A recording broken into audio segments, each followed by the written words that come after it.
Même s'il y a des lecteurs un peu curieux, j'ai l'impression que les lecteurs de BD restent malgré tout dans des cercles assez fermés. Les lecteurs de comics lisent très peu de mangas, les lecteurs de mangas lisent très peu de comics, etc. C'est d'ailleurs mon cas aussi, je lis beaucoup de BD européennes et je vais moins facilement vers les autres formes de bande dessinée. Je trouvais ça intéressant de s'interroger sur ces frontières qui existent entre nous, car nous aimons le même art mais pas de la même façon. Quelles raisons peuvent expliquer ces différences d'appréciation? Pourquoi certains vont plus facilement vers les super-héros quand d'autres vont s'orienter vers les mangas? Est-ce simplement une question d'éducation? Est-ce que cela dépend des dessins animés qu'on a vus à la télé quand on était petit, ou est-ce que ça dépend simplement d'une histoire de goût et de couleur? Pour tenter d'éclaircir un peu la question, j'ai proposé à un vidéaste manga de venir nous expliquer son parcours de lecteur. Essayer de nous dire ce qu'il trouve dans les mangas et qu'il ne retrouve pas dans les autres formes de bande dessinée. Julien de la Capsule Manga m'a fait l'honneur d'accepter mon invitation.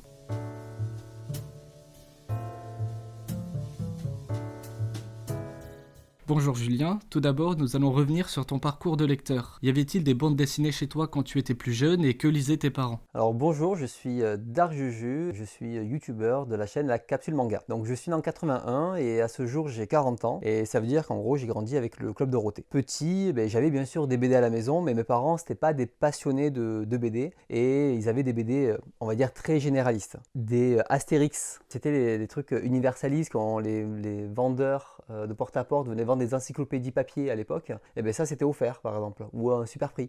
Mais mes parents ils avaient des BD comme ça quoi. Ou alors d'autres BD, par exemple, on voit l'état, tellement défoncé, des petits Spirou, voilà. Ou alors celle-là, le nez de Dorothée, que j'ai pu penser des dizaines de fois, et avec, je vous montre mon art de l'époque, voilà. Donc je les garde précieusement. Et c'est pas fini, puisque j'ai aussi pas mal de schtroumpfs, bien entendu, mais surtout, par exemple, j'ai la totale des BD qui étaient publiés et offerts avec les pleins Shell.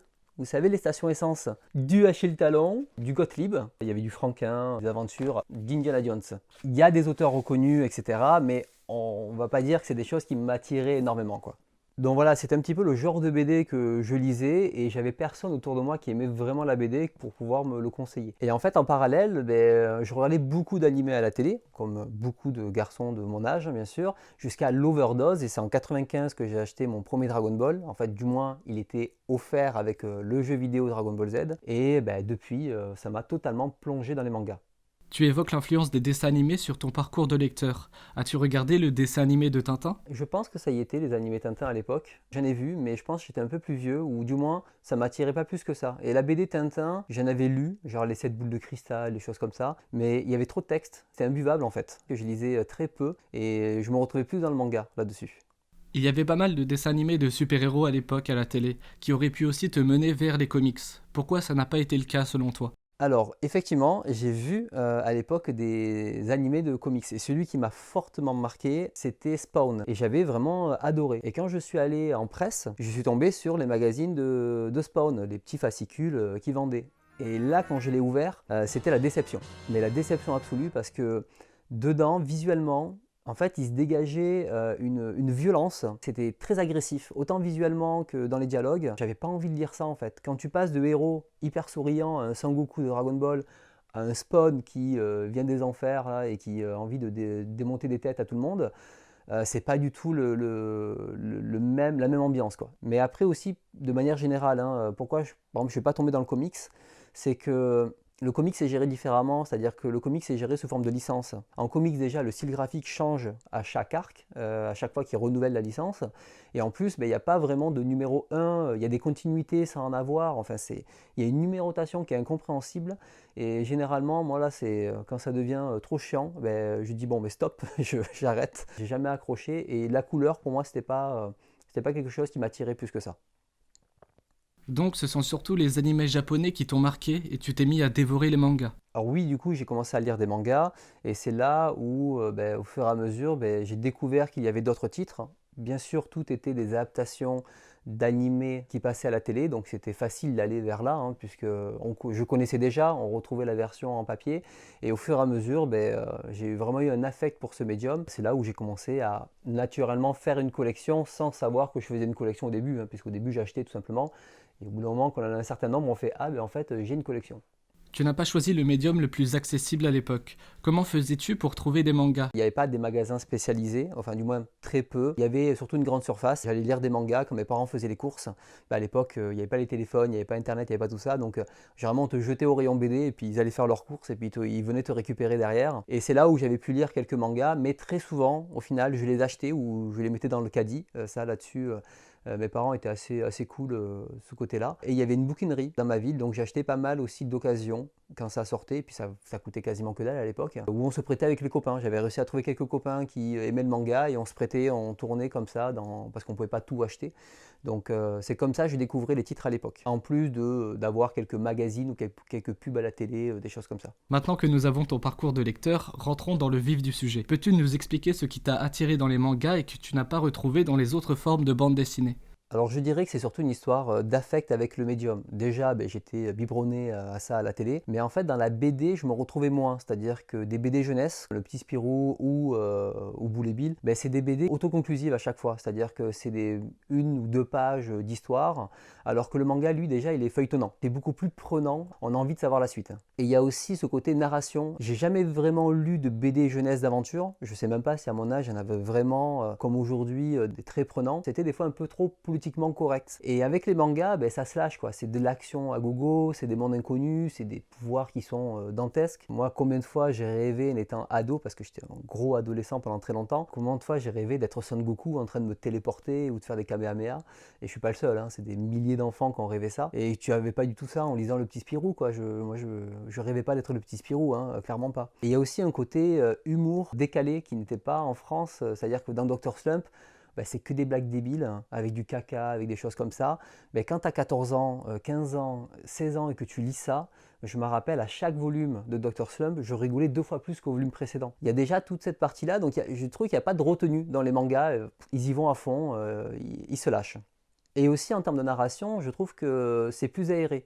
C'est-à-dire que comme la BD, c'est plus de condensé, on a une 50aine de pages, il y a plus de cases, plus de bulles, plus de texte, c'est un peu plus indigeste à la lecture, surtout quand je disais on lit pas énormément. Et le manga, c'est plus aéré, ils prennent plus le temps, il y a, on va dire peut-être un peu moins de dialogue, surtout sur les mangas d'action de l'époque. Aujourd'hui, ça a vachement changé. Et ça, c'est vrai que c'était plus simple pour moi d'aborder le manga. Il y a un autre point aussi, c'est le rythme, c'est-à-dire que tous les 2 mois, il y avait un nouveau volume qui sortait, puisqu'il y avait énormément de retard par rapport au Japon. C'est-à-dire que c'était assez rapide, alors que dans la BD, il fallait peut-être attendre des fois 1 an au minimum pour avoir comment dire, une nouvelle aventure de ces héros qui était très très long. Et là, avec une sortie tous les 2 mois, il y a une sorte d'accoutumance. On a hâte que le prochain volume sorte et on n'oublie jamais en fait ces héros. On est toujours en train de revenir et on a même le temps de relire rapidement quelques volumes et de continuer l'aventure à chaque fois. Un autre point, c'est le prix. Quand on a une BD à 12 euros de 50 pages et qu'en fait au même prix, tu peux avoir 2 mangas, et ça te fait 400 pages. En termes de quantité, je préférais lire 400 pages, j'avais beaucoup plus de choses à lire que lire une BD qui était aussi plus onéreuse, quoi. Et dernier facteur, c'est le style graphique. Là, c'est beaucoup plus personnel. Dans le manga, il y avait un côté un peu exotique, je sais pas, je ne saurais pas l'expliquer, mais c'était différent. Et j'étais bien plus accro à un Dragon Ball qu'à un Astérix, même si j'ai pu relire de très nombreuses fois Astérix. Mais je trouve qu'il y a une variété qui était différente, une sensibilité différente par rapport à ce que proposaient les Japonais. Et aussi, je pense que le fait que j'ai beaucoup regardé d'animés à la télé au Club Dorothée, c'est facile, quoi. Je connaissais déjà les personnages. Ça, c'est ce que tu ressentais quand tu étais plus jeune ou c'est toujours le cas aujourd'hui? Effectivement, aujourd'hui, je suis encore un très très très gros lecteur de manga, même si je commence à m'ouvrir à la bande dessinée du fait que dans le manga, j'ai évolué aussi et je recherche plus des mangas d'auteurs, des mangas underground, un petit peu alternatifs. Je commence à faire des passerelles avec le comics ou la BD, mais via plutôt les romans graphiques que les grosses productions BD ou comics. Tu commences donc tout doucement à t'ouvrir vers la bande dessinée européenne et aux comics. Pourquoi t'y mettre aussi tard? Tu ne t'es jamais lassé de ne lire que des mangas? Effectivement, ça fait maintenant 25 ans, voire 26 ans que je lis du manga, et quasiment exclusivement du manga. Donc la question se pose, mais pourquoi j'ai pas lu de BD avant? J'avais eu une période où j'en avais un peu marre de lire du manga. On va dire que le marché ne se renouvelait pas, il y avait beaucoup de copies, et je commençais à lâcher un petit peu. Et finalement, j'avais découvert un pan que je n'avais jamais exploré, qui étaient tous les mangas d'auteurs, du vintage, patrimonial, tout ça. Et c'est là où je suis reparti dans le manga pour résumer rapidement. J'aurais pu passer à la BD, Mais ce qu'il y a, c'est qu'à cette époque-là, j'avais un peu la flemme de refaire ma culture, racheter je sais pas combien de BD, parce que du manga, des trucs pourris, j'en ai lu des kilotonnes. J'avais pas l'envie de refaire ça avec la BD. Donc c'est pour ça que je me suis jamais lancé dans la BD avant. Par contre, comme je disais, il y a quelques temps, mes goûts ont vachement changé au côté manga et j'ai beaucoup plus de passerelles avec la BD, voire le comics. Et ce qui fait que maintenant, en réalité, je commence à lire des BD. Donc en fait maintenant c'est plus le manque de temps puisque entre la chaîne, la capsule manga, le podcast Bunko, les lectures, les lives, etc., même la vie perso, le travail, bon on ne peut pas tout lire, on ne peut pas tout faire et puis voilà, on est toujours, moi j'ai plein de titres qui m'intéressent dans le manga. Mais tout doucement, je commence à m'y mettre, déjà parce que je connais des personnes qui sont plutôt calées maintenant dans les romans graphiques, donc j'avais envie d'avoir directement les conseils des meilleurs titres et me lancer dans le meilleur plutôt qu'essayer de refaire ma culture BD. Par exemple les Peter Pan de Loisel, les Cap et de Croc, l'accident de chasse, les Lock and Key. Alors j'en parle pas spécialement sur ma chaîne puisqu'elle est réservée au manga, mais moi perso, voilà, je fais un petit peu ma culture petit à petit. J'ai remarqué qu'en fait, après plus de 25 ans de lecture de manga, j'étais tellement habitué au code du manga que ça, il n'y a pas de souci, mais de lire une BD, il a fallu que je m'adapte au rythme de narration, au dessin, et là maintenant je me rends compte que j'ai de plus en plus, donc chaque fois qu'on passe une nouvelle BD, je l'apprécie beaucoup plus facilement et je commence tout doucement voilà, à m'y faire. Tu parles de différence de code entre le franco-belge et le manga. Peux-tu développer ce point? Alors par rapport au code, clairement le manga, on sent que l'espace-temps qu'il y a entre chaque case est beaucoup plus réduit qu'une BD. Donc du coup ça va avoir tendance à vraiment montrer visuellement les mouvements, montrer visuellement l'enchaînement des actions. Alors que sur la BD, il faut faire rentrer ça en 50 pages, une histoire complète. Alors les planches sont plus grandes, certes, mais de manière générale, l'ellipse qu'il y a entre les cases est plus large aussi. En termes d'action, autant des fois un manga peut prendre plusieurs pages, dizaines, voire des tomes pour les mangas shonen commerciaux. Autant sur la BD, généralement en 3 cases, une page, ça y est, c'est fini, on passe à autre chose. Donc c'est vraiment le rythme, le rythme qui est différent. Et le comics, la façon dont c'est découpé, tout est très collé, j'ai l'impression que c'est des planches d'un bloc sur le comics. Visuellement, c'est pour ça que ça m'attire moins, c'est moins aéré. C'est un peu les différences que je vois à mon niveau. Même si bien sûr là je fais un peu des généralités et par exemple quand j'ai lu Lock and Key en comics, je me suis régalé, il y avait comment dire, des mises en page fantastiques, des changements graphiques en plein milieu et j'ai trouvé ça juste génial quoi. Nous voyons derrière toi une superbe mangatech. Y a-t-il quelques BD qui se cachent parmi tes mangas ou est-ce que t'en achètes pas du tout? Alors en fait, j'ai pas de rayon BD chez moi puisque je n'achète quasiment que des mangas. Comme on peut le voir en arrière-plan, j'ai fait moi-même mes propres bibliothèques adaptées aux mangas et les BD ça rentre pas dedans. Et là j'ai une pièce entière remplie de mangas donc je ne saurais plus où mettre les BD. Ça me dérangerait pas d'en avoir si j'avais vraiment de la place illimitée, mais en réalité aujourd'hui tout doucement je suis en train d'essayer de me tourner vers du numérique. Peut-être prendre du Isneo ou des choses comme ça pour pouvoir découvrir des BD au format numérique. J'aimerais même là cette fois investir d'ici l'année prochaine dans une grosse tablette pour avoir le format entier en termes de BD. Je peux passer du version papier à version numérique aujourd'hui sans problème. J'ai parfaitement fait la transition comme à l'époque où on lisait un coup à gauche, un coup à droite avec le sens de lecture inversé. Maintenant, voilà, que j'ai le livre ou la tablette, moi ça ne me change rien. Il n'y a pas de raison que j'achète maintenant des versions papier. Et même ma collection manga, plus ça va aller, plus je vais acheter de numérique au fur et à mesure. Est-ce que la surproduction des animés influence ta façon de lire? On a généralement l'impression que les fans de manga sont aussi des fans d'animé. Alors au niveau animé, en fait, ça n'a pas du tout influencé ma façon de lire puisque je regarde assez peu d'animés. J'ai pas mal lâché les animés. En fait, j'ai beaucoup regardé dans ma jeunesse, mais ce qui se passe, c'est qu'en fait, devant les animés, j'ai plus de mal. Sur un animé, on est passif.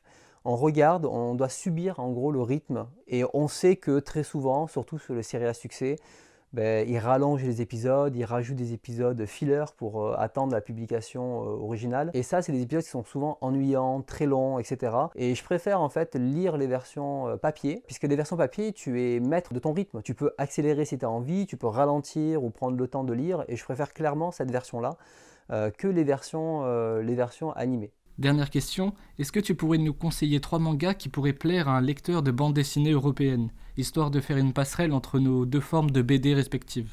Alors effectivement, il y a des auteurs passerelles que je conseille depuis des années pour dire le manga, c'est pas Naruto, c'est pas Dragon Ball, c'est pas des gars qui se tapent sur la gueule avec des super pouvoirs, il n'y a pas que ça. Et le premier que je pourrais conseiller, c'est du Taniguchi. Donc Taniguchi, c'est un auteur qui est très connu dans le milieu de la bande dessinée, hein, et je conseillerais avec 2 mangas typiquement, ça serait le journal de mon père. Ici, Taniguchi s'imagine la possibilité d'un retour en arrière, de pouvoir changer son passé. Et en fait, c'est ce qui arrivera au personnage principal du haut de ses 38 ans fatigués. Il va revivre ses 14 ans et il va essayer de comprendre la disparition soudaine de son père. C'est une œuvre qui va vous inviter à une introspection afin de vous questionner sur certains choix de notre vie en fait. Et c'est touchant, c'est sur un fond nostalgique, c'est quelque chose que je recommande absolument. Ou Quartier lointain. Cette fois, le personnage principal a fui loin de sa famille à Tokyo en évitant bien sûr de revenir dans sa famille natale. Sauf que son père est décédé, il le connaissait très mal et il va devoir revenir dans sa famille le temps de l'enterrement. Et c'est en discutant avec sa famille qu'il va découvrir en fait une autre facette de son père, ce père qu'il n'a jamais réellement connu. Et cette histoire est en partie inspirée de celle de l'auteur et ce qui donne un cachet, une véracité supplémentaire. Et c'est une œuvre pareille que j'ai énormément appréciée. Après un autre titre, ça serait Monster.